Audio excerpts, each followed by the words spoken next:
Bread, the plug, spin off from Message from the Streets, just the point of view.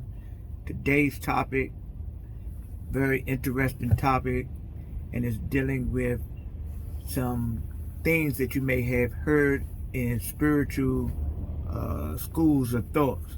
So I'm going to speak on who are the Watchers, who are the Nephilims, who are the Guardians, who are the Reptilians, who are the angels and the demons. So, and I'm going to speak on it and then bring it out of the mysticism perspective. Not saying that there's no mysticism that's dealing with it or dealing with something on the other realms and dimensions and frequencies, but I'm going to bring it right here to the planet Earth on this carnal realm. The Watchers, number one, are us. And it's plain and simple. We watch over our children. Just that simple. We the Watchers. We making the observations around the planet. But our title that's dealing with the Watchers that deal with a biblical perspective or any other perspective is that we watch over our children.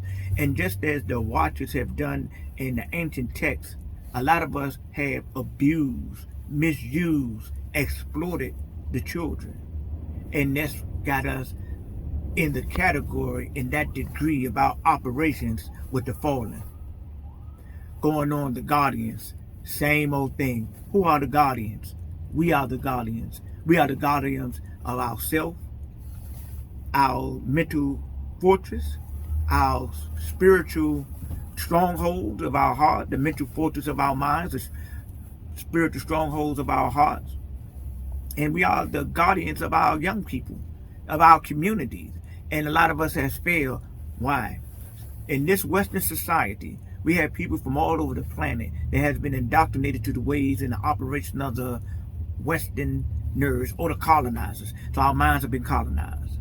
Our way of life have been compromised. And the way that we operate is a reflection of the colonizers and the Westerners. And that's why, as being Watchers and Guardians, we beat the brakes off our children, or we have in the past. You know, I have heard horrific stories, parents hitting their children with extension cords, pans, wood, all different types of things, anything they can get their hand on. Where did that come from? That's not a belligerent thing, a thing from up high. That's a thing from the slave master. So we have became guardians like they were guardians of us, of our foreparents. They have captured our people in in the course of war that they have waged on our people. And then when they put us into captivity, they brutalized us. They said that there's no other slavery that has been recorded on the planet that is identifiable that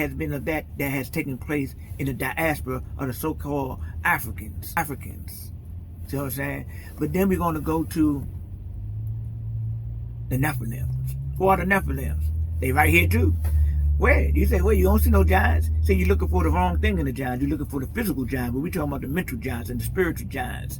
You know, the athletic giants, the giants, the economical giants. So these are the Nephilims in this day and time. And all of them are not, as we would say, as the fallen were, because of what we relate them to. Some of these Nephilims or these giants are actually good people, but many of them are not so good people because they have been consumed by greed, by arrogance, by pride, by self-righteousness, because of what they was able to accumulate and gather. A lot of them haven't been good stewards of their gifts and their blessings. But you know what? When it's all said and done, that's their karma and their responsibility when they go before the God of their understandings. So let's talk about the Reptilians. A lot of people say they seen the shapeshifters and this and this and this and this and this. I'm gonna tell you, the first time I heard about the Reptilians, I couldn't digest that junk. You know, I received the information from a brother named Dr. York, spoke 19 languages, the leader of the Awabi Nubian nation. Very knowledgeable man, very knowledgeable.